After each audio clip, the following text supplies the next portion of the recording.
Cando penso en ti, penso en alguén que é un persuasor nato. E me explico con isto. É dicir, ao final vexo en ti alguén que ten un soño, me contabas fai un rato, me decías, hostia, quero montar unha rede galega para poñer en valor restaurantes. E digo, hostia, ten unha idea, dice, vou a materializala. Vale, vamos a extraer aprendizaxes, o sea, por onde empezas? É dicir, cal é o primeiro paso que das para cando queres materializar unha idea e convencer a xente actuar? Cal é ese primeiro paso que das? Bueno, o primeiro paso é ter a idea, non? Madurala durante un tempo e facer unha pequena análise e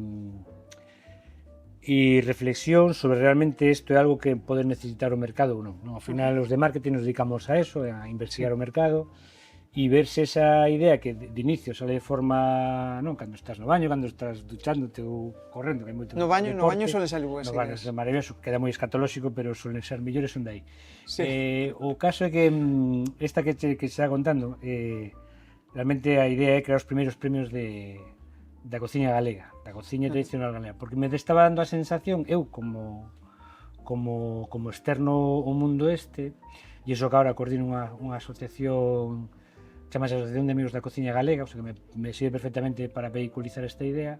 Eu me estaba dando conta que realmente a cociña galega, os restaurantes galegos, hai moita xente de fora que ven a comer aquí porque se come de puta madre, e moi ben, e moi barato, pero non temos restaurantes de 3 estrellas Michelin. Eu isto dime conta, de 3, dime conta cando teníamos un proxecto que se chamaba Incitus, hai moitos anos antes da pandemia, e en Galicia se fixe unha final, unha gala dos Michelin en Santiago, donde Pepe Solla daba o catering e ademais esa noite se esperaba que lle deran a segunda estrela de Michelin, non? E non lle deron. E entonces a mí eso me ofendeu moito, porque aparte, home, ves a Galicia, faz todo paripeche, paga a xunta, todo eso, e non me pareceu ben. Despois fui indagando e demais, te vas profundizando e te das conta que realmente cando estás buscando unha alternativa gastronómica para ir a tua parella ou cos amigos e demais, non hai información, e a que hai non está creada polos galegos, está creada por xente fora. Michelin son franceses, Repsol son de Madrid, bueno, habrá moitas máis, pero cando buscas onde comer un restaurante, comer un bo pulpo a feira, que son do Carballiño, home, os do Carballiño sabemos onde decirvos, pero realmente se buscas, te aparece o ABC, o sea, te aparece un medio incluso que ni siquiera é galego. Entón me faltaba aí algo, había un oco. Entón, os de marketing somos de cubrir os ocos que vemos para tal. Contrástalo, empezar a contrastalo, non? E cando ves que sona ben, cando tes o discurso simple, que a xente entenda rápido, con esta, porque é un poquinho máis complicado, e aparte a idea non é contrapoñernos a Michelin, ni moito menos, hai cabida para todo o mundo. Pero cando a xente entende o razonamento e che sigue, e dice, pois sí, me parece interesante. Entón aí cando dices, bueno, pois se a esta xente que está no sector lle parece a miña idea, que é un externo total, lle parece máis ou menos interesante e contrastas con 2 ou 3 que están no sector e che dicen, pois eso nunca se fixera e facía falta. Cando para ti é unha chorrada, pero grullada, porque normalmente Pero crees que a necesidade está, o sea, ahora mismo o que me estás trasladando é que hai unha certa necesidade neses restaurantes en poñer en valor o que fan, pero hai unha necesidade no mercado de persoas que queiran ter esa nova guía? Que eso quizá é o máis difícil de percibir. Estou pensando na guía Furanchín. De repente empezaron os furanchos son como trending topic nos jodechinchos, que veñen aquí e dicen, hostia, vou a un furancho. E de repente surge eso, pero é porque había unha necesidade. É dicir, a xente quería saber a onde podo ir.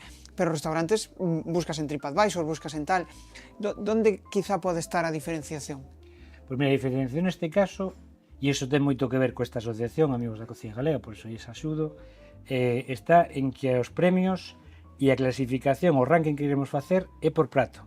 É dicir, vamos a premiar e vamos a facer un ranking dos mellores sitios para comer pulpa feira en Galicia. Vamos a premiar e facer un ranking dos mellores sitios onde comer galo de curral en Galicia. Vamos a premiar onde o mellor cocido de Galicia, o mellor tal. Entonces, temos 15 categorías xa, o sea, vai ser vamos a facer unha gala facilmente entendible por é moi fácil. E a pregunta que che fai a xente cando ven aquí é dicir, bueno, onde podo comer marisco, non? O típico, pois onde o levas? Pois vendas onde van os chinchos, non? Ou levas onde te dices, bueno, pois é un arroz con lubricante aquí en Vigo, nun sitio que se chama Osé, que é maravilloso, que non esperes que che tal, porque é un hule, pero que o arroz está espectacular e tal. Pois ese tipo de recomendacións é o que pretende isto, non? E como esa simplificación e esa clasificación é un pouco innovadora, que non ten ninguna historia máis que o recetario tradicional da cociña tradicional galega, pois realmente ten que atopar o seu oco. E atopa. Cando falas con restaurantes, dicen que sí, e cando falas con críticos gastronómicos, cando falas con xente que está no mundo do sector, tamén te dice que sí. Entón, ahora mismo, a situación é que teño 53 personas de xurado, teño apoio de casi todas as asociacións gastronómicas de Galicia, clústeres de alimentación, clústeres de turismo, escolas de cociña de turismo e demás. Todo o mundo viu como algo, bueno, toda a administración pública, todos os partidos, viu algo que era algo realmente necesario, o cual non estaba moi desencaminhado. Aí o que falta é materializar un evento, non? Quizás pode ser o primeiro paso, ou unha plataforma. Xa está, 1 de decembro.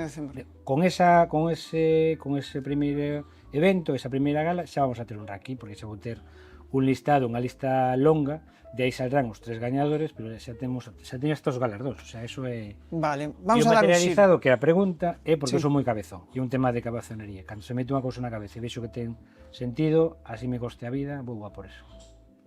A obsesión.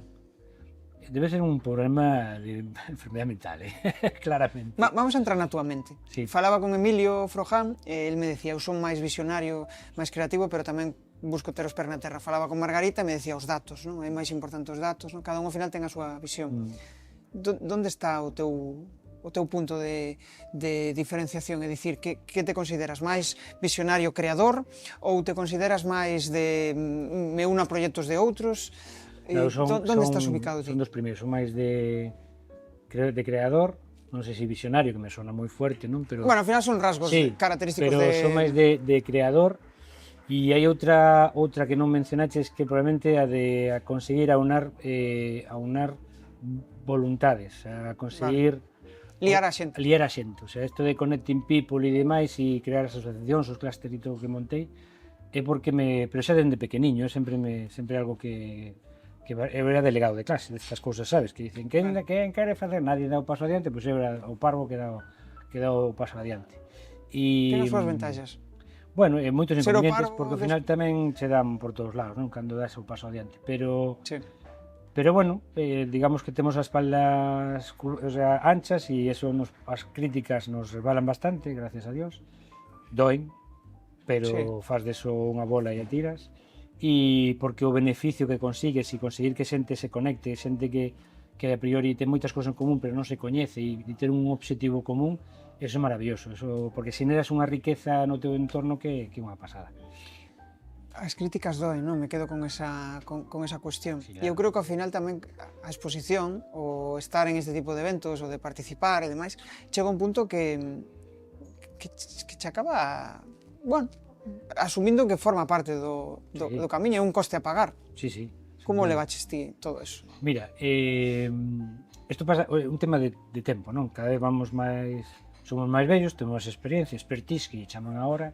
Cando montamos Marquea, a mí sempre me gustou ler, vale? Porque me gusta escribir e, polo tanto, cando dou un discurso, non? Pois, de algún peche de algún acto ou algo, bueno, como me gusta facer xogos de palabras e tal, sempre intentei ler.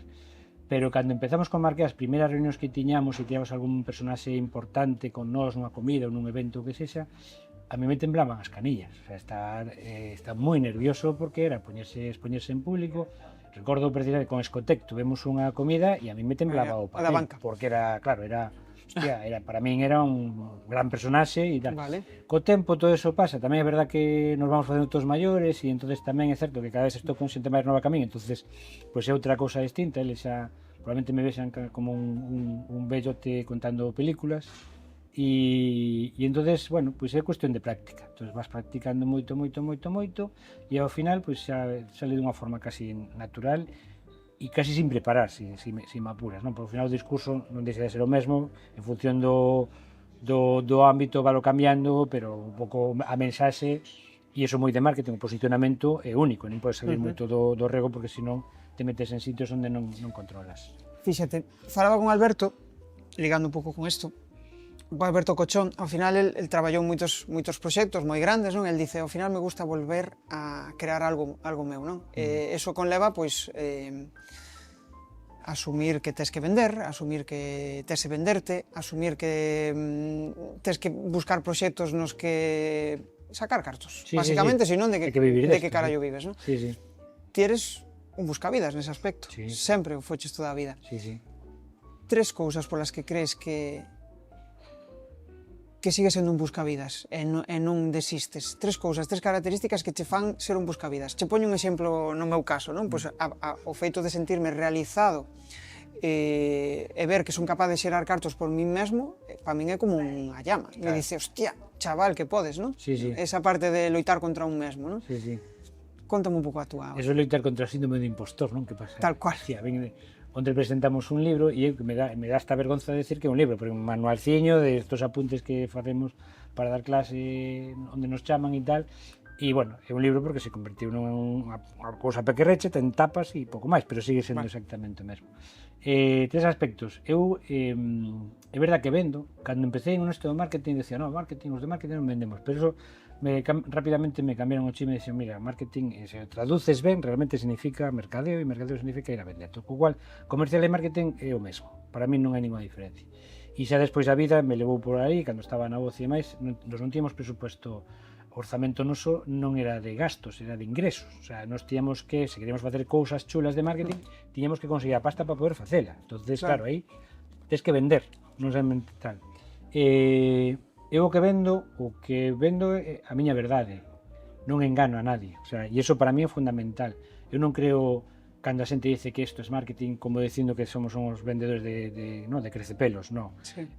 Nos creemos no que decimos e ademais coa experiencia e co tempo nos damos conta de que ademais o que decimos e o que creamos para as empresas ten sentido e ao final lles funciona a longo prazo e incluso a corto prazo nos meus casos cando faz de promocións e máis. Entonces, o importante cando vendas é creer o teu discurso. Sí. Porque se vas a vender algo no que non crees, se te va a notar. Notas. A min, desde logo, se me nota. Entonces, sí. Claro, son o que son totalmente transparentes, se me nota na cara cando minto, co cual te me jodido. A verdad, creo que a todos, pero sí, a uns máis que a outros. Nesa parte tal, pero cando ao final xa coa experiencia e máis dices, bueno, pues isto me funcionou naquel sitio, naquel mercado e tal, eu creo que me vai funcionar así, e o explicas ao teu cliente e ao final resulta que se converte nunha realidade, e esa realidade lle encaixa ao teu cliente e acaba sendo rendible para eles, entonces non hai mellor apoteosi que eso que acabas de vender funciona e, por lo tanto, non vendiches unha mentira, vendiches unha verdade. Ese é un aspecto. O segundo é o marketing. Moito tempo estuvo denostado porque ás veces se utilizaron malas ferramentas e incluso chegabas a mentir. Pero se queres crear unha relación a longo prazo, e iso chamase marketing relacional, chamábase marketing de servicios na miña época cando estudiei, se queres ter unha relación a longo prazo, tú non podes mentir. Porque non te van a volver a comprar. Entonces, tú ves sectores donde realmente non existe unha relación de enganche, porque son sectores donde non hai fidelidade, nin por parte do cliente, por suposto, nin por parte da empresa. Entonces, en eses sectores, as ferramentas de marketing están mal utilizadas. O telemarketing, que te chaman ás 4 da tarde, cando estás botando a siesta para decirche en que compañía está usted, estamos todos hasta as narices neste momento. É unha ferramenta de marketing mal utilizada e, por lo tanto, estás agredindo o cliente. E iso non podes facer. En marketing, o cliente é o noso centro de todas as decisións, por lo tanto, temos que mimar. Entonces, o segundo tipo, a segunda clave está en crear relacións a longo prazo. Vale. Primeiro, entón, esa parte de autoaprendizaxe de un mesmo, non? De vender verdades, de vender verdades, de estar convencido. A segunda, máis a parte de acercarte a esas personas crear relacións a longo prazo. A longo prazo, sí. E o terceiro, pero moi breve, e senón podemos xirar, porque xa estamos terminando a charla. Pues non habría un terceiro. Vale, son dúas boas aprendizaxes. Pero bueno, o terceiro é ser único no mercado, que falamos hoxe pola mañá. Procura buscar un oco na mente do teu cliente, no teu amante, no teu votante, no teu que sea, que seas diferente a todo o demais. porque se eres un máis, terás que competir con outros medios que E aí poden ser. eu creo que a parte máis importante é o autocoñecemento. Claro. É dicir, saber que, pois mira, eu son introvertido, pero teño habilidades sociais moi desarrolladas e me permite, non sei que, ou son super extrovertido e resulta que o meu produto son eu, non? Ao final esa parte é moi importante. Con isto rematamos e che vou a pedir que seas moi breve, pero que penses nalgúna anécdota que che fixo facer clic este ano, nos últimos 6-12 meses, a nivel profesional, a nivel personal, e que digas, hostia, me apetece compartila, non sei se compartila ou non, pero vou a compartir. Que dirías? Non sei se foi nos últimos 12 anos, pero... 12 meses, 12 meses. 12 meses, sí. Pero bueno, 2 anos me vale. Tamén me vale. Vou montar unha fundación. Vale. Chamase a Fundación A Muiñeira. Que a Muiñeira era o alcume que tiña a miña abuela en Carballiño, que era leiteira, rosquilleira, vendía berzas, ovos, todo o que se podía naquel momento e máis. E reflexionando estes últimos meses, dicía, realmente, claro, meus pais son funcionarios, a miña muller tamén, tal, dicía, ostra, onde ven a miña, esta vena, non, tan emprendedora, non? Dicía, pois é da miña abuela, Lola, sin nenhuma dúbida. E dicía, porque claro, eu cando teño que explicar o meu discurso de por que estou agora en e-commerce, que non teño nin idea de e-commerce, porque estou en gastronomía, que non teño ni idea de gastronomía, e porque me acabo de meter a crear unha asociación de cosmética de Galicia, que non teño nin idea de química, ni farmacia, ni nada, decía, onde estou o nexo de unión? Porque isto parece parece que disparas a todos lados e demais. Pois ao final, o nexo de unión e esa revelación e un pouco é, a mí hai dúas cosas que me obsesionan e que me motivan cada día, que é o marketing como unha ferramenta fundamental de crear valor e riqueza no meu entorno, e o meu entorno é Galicia. Vale? Entonces, con esas dous piares, aí encaixa todo. Por eso montamos a fundación, porque todo o que sirva para enriquecer a Galicia a través de xeracións de negocios, asociacións, o que sexa, que traian valor e que cheguemos a vender as nosos produtos e as nosas cousas con valor, orgullosos do que somos, das nosas diferencias, eso non significa que nos poñamos en contra de nadie, nin que seamos independentistas, eso non ten nada que ver. Simplemente temos que preservar o noso e poñelo en valor porque eso no mundo ten moito valor. E a frase lapidaria é de Seoane de nós queremos enriquecer o mundo coa nosa diferencia. E esa é a miña frase. E cerramos con isto. Desto todo, que foi o clic? O que che dixo, a aprendizaxe que sacaches de tua abuela, non sei se foi de tua abuela, A miña abuela, a miña tiña, son estas cousas, a miña abuela foi estas frases que che decía de pequeniño que non lle facías nin puto caso porque eras medio adolescente, ou eras medio parviño e eras adolescente, nin caso. Pero a miña abuela me daba unhas leccións de vida brutais que eu aplico agora e me dou conta e lle poño frases na súa boca, que a veces son inventadas, a veces non, pero que son do acervo, o sea, son da cultura popular galega, que son dunha sabiduría e dun sentidiño común que non é ni normal. Pois mira, me vou a quedar... O que digo é que o marketing non o inventou nin Calder, nin Porter, nin Gronros, e desde logo nós non. O marketing existe desde que o ser humano tuvo un excedente de cereal e tuvo que vender. Entón, a partir dese momento inventou o marketing. Supervivencia. E é supervivencia pura, pero teño que vender con valor para que me paguen o que eu quero que me paguen por estes cereales. Eso é marketing, por lo tanto, realmente o marketing é tan inherente ao ser humano. E a miña abuela sabía máis de marketing que toda esta xente xunta sin saber que sabía marketing. Na plaza e nos mercados de abastos aprendes un montón de ventas. É a mellor escola sin tecnicismos. A P de producto, a P de distribución, a P de... Está todo aí. Deberíamos facer un máster deso. Xosé Luis, oye, un placer, unha charla moi guai, e se teño que quedarme con dúas frases, eu diría, dúas palabras, eu diría supervivencia, e por outro lado sentidillo común, que é a base de saber vender e do marketing. Gracias por animarte a charlar. Gracias a ti, Jesús. Gracias por todo. Estás onde estás. Genial.